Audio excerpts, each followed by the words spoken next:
ঘরে থাকা মাত্র সামান্য কিছু উপকরণ দিয়ে একদম সহজ রেসিপিতে গরুর বিরিয়ানি রান্না করে আজকে আমি আপনাদের দেখাবো। রেডিমেড বিফ বিরিয়ানি, কোনো মশলাও ছিল না, যার কারণে সামান্য কিছু বাটা মশলা ইউজ করে আমি বিরিয়ানিটা রান্না করে নেই। Look at the sea, just wow.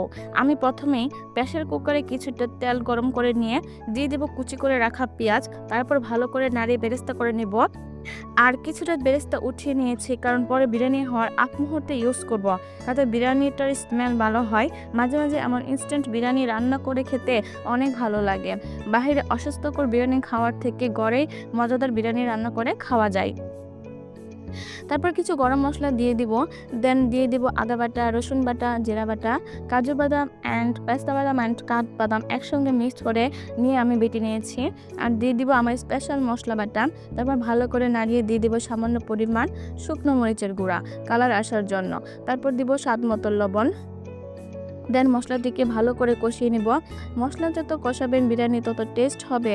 তারপর ধুয়ে রাখা গরুর গোশতগুলো দিয়ে দিব। আর হ্যাঁ, আমি কিন্তু এই পুরো রান্নার প্রসেসটা প্রেসার কুকারে করেছিলাম, যাতে গোশতটা তাড়াতাড়ি সিদ্ধ হয় আর সময় কম লাগে। আপনারা কড়াই অথবা পাতিলেও রান্না করতে পারবেন। আর এইভাবে আমি প্রেসার কুকারে 6 থেকে 7টা সিটি উঠিয়েই নামিয়ে নিব।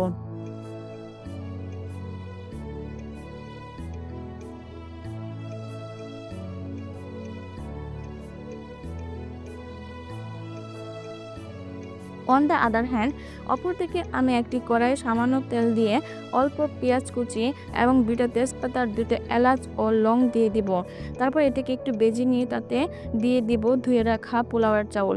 চাউলটাকে ভালো করে পানি জড়িয়ে নেবেন, তাতে করে আপনাদের বিরিয়ানিটা অনেক ঝরঝরে হবে। তারপর আমার চাউলটা ভাজা শেষ হয়ে গেলে প্রেসার কুকার থেকে রান্না করে রাখা গোশতটা ঢেলে দিব। এরপর ভালো করে মিক্সড করে নিয়ে আরেকটু ভেজে দিয়ে দিব পরিমাণ মতো ফুটন্ত গরম পানি। আমার বিরিয়ানিটা কিন্তু একদম হাজি বিরিয়ানির মতো কালার এসেছিলো অ্যান্ড টেস্টও কিন্তু কম ভালো আসেনি। আমি এভাবে প্রায় সময় বিরিয়ানি রান্না করি যদি কোনো মশলা থাকে না ঘরে। আপনারাও এভাবে ঠিক এভাবে চেষ্টা করতে পারেন। তারপর ঢাকনা দিয়ে ঢেকে দিয়ে দেব বলক ওঠা পর্যন্ত। বলক চলে আসলে লো হিটে 10 মিনিটের মতো দমে দিয়ে দিব। আর একটা ব্যাপার হলো পানির পরিমাণটা, অর্থাৎ আপনারা যেই পট দিয়ে চাউল নেবেন ঠিক সেই পট দিয়েই যত কাপ চাউল তার ডাবল পরিমাণ অথবা আরেকটু কম আর বেশি পানি দিতে হবে। পানির পরিমাণ ঠিক হলে আপনার বিরিয়ানিটা হবে একদম পারফেক্ট এবং মিট।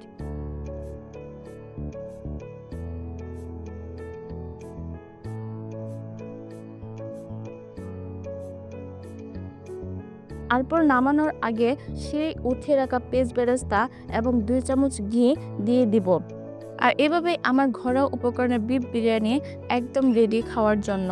তাই আপনারা আর দেরি না করে খুব সহজে আমার রেসিপি দেখে বিফ অথবা গরুর মাংসের বিরিয়ানি অথবা চিকেন বিরিয়ানি অথবা খাসির মাংস দিয়ে যে কোনো কিছু দিয়েই আপনি এই বিরিয়ানিটা তৈরি করতে পারবেন, শুধুমাত্র ঘরে থাকা কয়েকটা মশলা দিয়ে।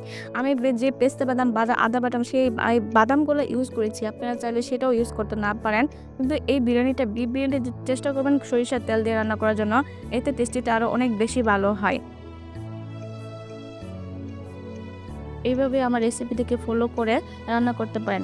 আমার বিরিয়ানিটা কিন্তু একদম অনেক পারফেক্ট হয়েছিল, অনেক মজা হয়েছিল খেতে, কেউ কিন্তু খারাপ বলেনি। আজকে আমার ভিডিওটি ভালো লাগলে শেয়ার এবং ফলো দিতে ভুলবেন না যেন। ধন্যবাদ সবাইকে।